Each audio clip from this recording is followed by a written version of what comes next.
네, 우리 최시중 방통위원장 어제 결국 검찰에 구속되셨는데요. 이야기를 좀 나눠볼게요. 우리 이제 기자들 이야기로는, 뭐, 구속되겠어. 예, 구속되더라도 뭐, 금방 또 이제 나오겠지. 뭐 이런 이야기를 하셨는데, 일단은, 구속이 되셨다고 하네요. 아무래도 이제 상황이 너무 몰리다 보니까 구속을 안 하기에는 좀 어렵지 않았을까. 상대적으로. 그죠? 그래서 범죄 혐의가 소명되고 증거인멸의 우려가 있다라고 하면서 검찰에서 네, 그 박병삼 서울중앙지법 영장 전담판사 네, 증거인멸의 우려가 있다. 범죄 혐의가 소명되고 증거인멸의 우려가 있다라고 하면서 구속영장을 발부했다고 합니다. 뭐 그래도 어제도 잠깐 이야기 드렸는데 아마 곧 나오실 거예요. 구속 일단 되셨지만 이미 또 수술 날짜 잡아놓고 있다고 말씀드렸잖아요.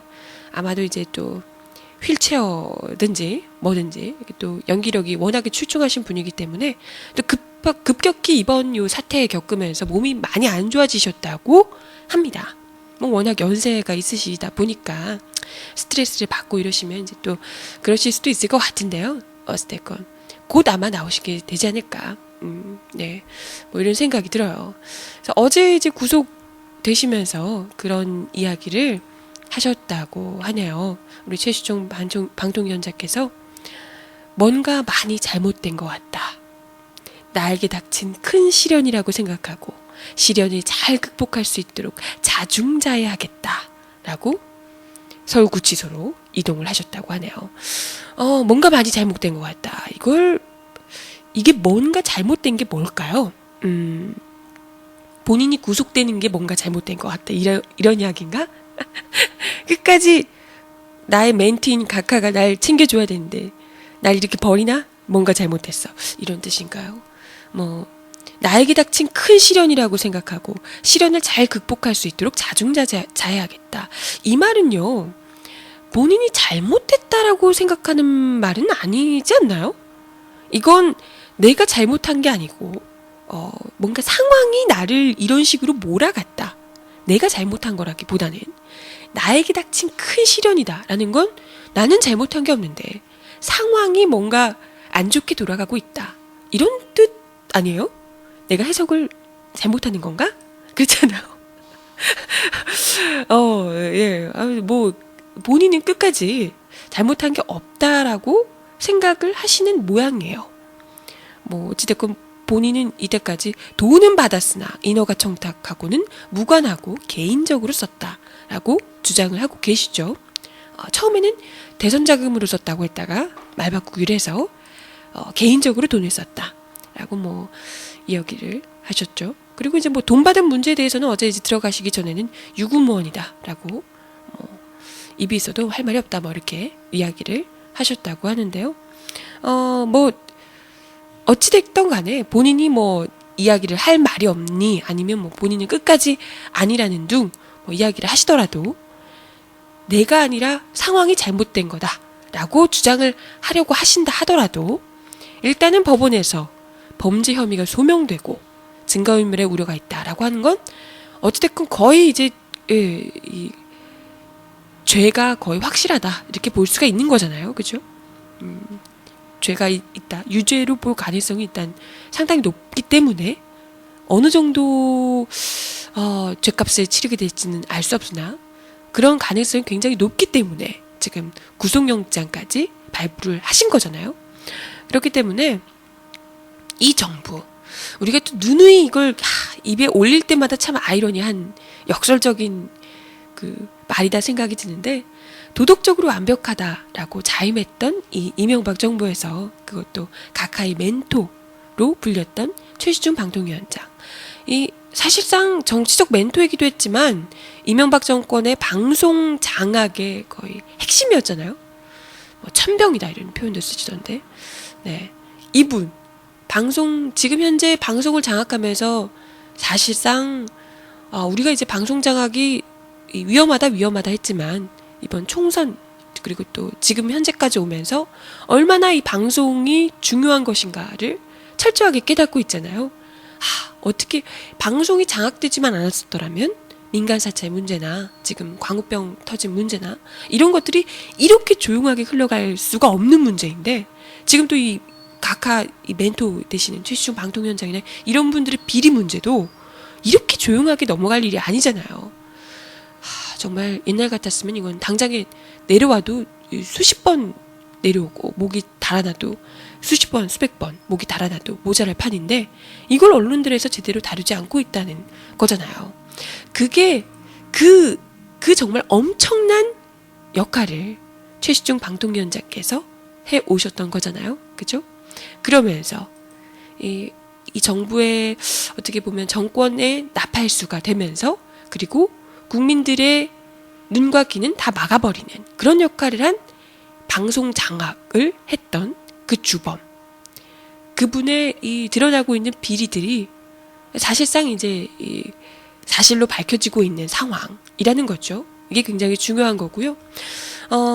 도덕적으로 완벽하다 이야기를 했던 이 정부의 핵심 실세 관계자 각하의 멘토, 이분으로부터 시작된 이 비리 문제가 어디까지 뻗어나갈 것인가. 우리가 이제 최시중 이야기를 하면서 이게 절대 끝이 아니다, 이건 정말 빙산의 일각일 뿐일 것이다 라고 다들 이야기를 많이 하잖아요. 지금 당장 최시중 방통위원장뿐만 아니라 왕차관, 우리 박영준 차관도 여기 이제 같이 올라와 있잖아요. 수사선상에 올라와 있는데, 박영준 전 차관 역시도 이분만으로 끝나고 있는 게 아니라 지금 뭐 박영준 전 차관의 돈을 세탁해준 인물로 꼽히고 있는 이동조 JN테크 회장, 이분도 이제 뭐 이야기 나오고 있죠. 이분도 뭐 얼마나 이상득 의원하고 또 친밀한 관계가 있는지 이런 것도 이제 또 나오고 있고요. 뭐 이분이 또 엄청나게 돈을 또 우리 현 정부 들어서 돈을 얼마나 잘 벌어들였는지, 이 이동조 자금 세탁해준 이분이요, 돈을 얼마나 잘 벌어들였는지 뭐 보니까 현 정부 들어서 매출이 8배나 올랐다고 그러더라고요. 그게 정말 현 정부 들어서 일을 갑자기 잘하게 되셔서 8배나 올랐을까요? 갑자기? 그건 뭐 생각하기 나름이겠지만, 아무래도 우리가 의심할 수밖에 없잖아요. 현 정부 들어서 정권의 실세인 ISD 형님과 박영준 차관 옆에서 바짝 붙어서 아주 친밀한 관계를 맺으면서 돈 세탁까지 또 꼼꼼하게 해주시고 그러신 대가가 아마도 아니겠느냐라는 이제 이야기가 나오고 있는 거죠. 그렇기 때문에 지금 이때까지 공개된 것만 해도, 의혹이 제기되고 있는 것만 해도 최시중 방통위원장부터 시작해서 박용준 차관, ISD 형님 지금 쭉쭉 나오고 있는 거거든요. 그리고 타이시티 인허가건뿐만이 아니라 이 JN테크 이야기도 나오고, 그러니까 한두 건이 아닌 거예요. 지금 타이시티는 정말 작은 것에 불과했다, 작은 파이에 불과했다. 네, 뭐 이런 거고요. 지금 또 어제도 잠깐 이야기를 드렸었는데, 우리 이명박 대통령께서 서울시장 시절에, 그 시절에 파이시티 이 인허가권 승인해주는 요 회의를 직접 주재를 했었더라 라는 이야기까지 지금 현재 제기가 된 상황입니다. 그렇다면 이 최시중 방통위원장의 구속은 단지 이게 그냥 이 최시중 방통위원장이 잘리는 꼬리가 아니라 아마도 현 정권 실세들을, 6인회잖아요 이분들이. 네, 이분들을 정말 제대로 무너지게 만드는 그런 시발점이 될 것이다. 그런 생각이 들어요. 그래서 실타래는 하나만 불면 된다, 각하 이렇게 얘기하시는데, 모든 비리가 사실상 근데 그렇잖아요. 이전까지 있던 뭐 얼마 전까지만 해도 모든 비리가 터져 나오면 전부 다 보좌관이고 다 뭐 이런 분들이었잖아요. 비서가 했고 보좌관이 했고, 정말 뛰어난 분들이에요. 비서들이 다 해, 뭐든지. 근데 이제는 다릅니다. 지금 나오고 있는 게 직접 그 인물들이 다 직접적으로 제기가 되고 있어요. 박영준, 밑에 있는 사람 아니고 박영준, 최시중, 이상득, 각하, 직접 다 나오고 있어요. 밑에 있는 사람들이 아니라. 이젠 정말 올 때가 왔다. 그럼요. 이제 그때가 왔다. 드디어. 몸통이 이제 직접 등장했다. 이런 생각이 들어요. 그래서 이 파이스티건 최시중 방통위원장 뿐만이 아니라 이걸 시작으로 진짜 핵심 몸통까지 차근차근 꼼꼼하게 밟아서 네, 제대로 비리를 캐야 되겠다. 이런 생각이 들어요.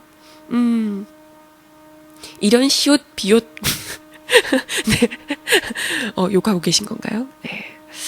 아무튼 우리 애국전선에서도 어제 25화에서 그런 얘기를 했는데, 이번 대선이 중요한 이유가 물론 이제 정권 교체를 한다 이런 의미도 있겠지만요. 그건 당연한 거지만 이런 각종 비리들, 사실상 우리가 의혹을 많이 제기하고 있지만 이게 이제 속 시원하게 풀어놓지 못한 것들이 정말 많잖아요. 의혹은 다 갖고 있어요. 아마 각하가 이것도 해드셨을 거야. 이것도 해드셨을 거야. 의혹은 참 많지만 그걸 지금 현 정부에서 이 권력의 거의 개 수준으로 전락한 이 수사기관들, 감사기관들 이런 곳에서 제대로 이 파헤쳐주지 못하고 있잖아요.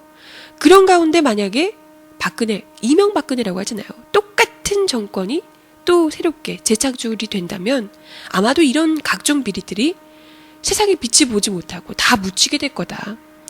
그러면 이제 이 비리들은 그냥 비리를 저지른 작자들은 아무렇지도 않게 언제 그랬냐는 듯이 똑같은 죄를 또 저지르면서 떵떵거리면서 잘 먹고 살겠죠. 후대, 평생, 노후까지. 그죠? 그렇게 되는 것을 막기 위해서라도 이 모든 각종 비리들을 제대로 끄집어내기 위해서라도 죗값을 만들기 위해서라도 그러기 위해서라도 우리가 대선을 꼼꼼하게 잘 파헤쳐 줄 수 있는, 설거지를 잘 해줄 수 있는 그런 정부를 만들어야겠다. 이런 생각을 거듭 해봅니다. 그죠?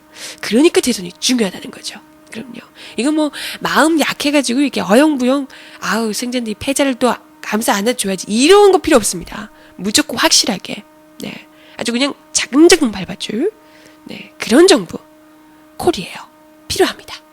그죠? 음악 듣고 와서 이야기 더 나눠보겠습니다. 웅산의 미스터 신청하셨는데요. 이 노래 먼저 듣고 올게요.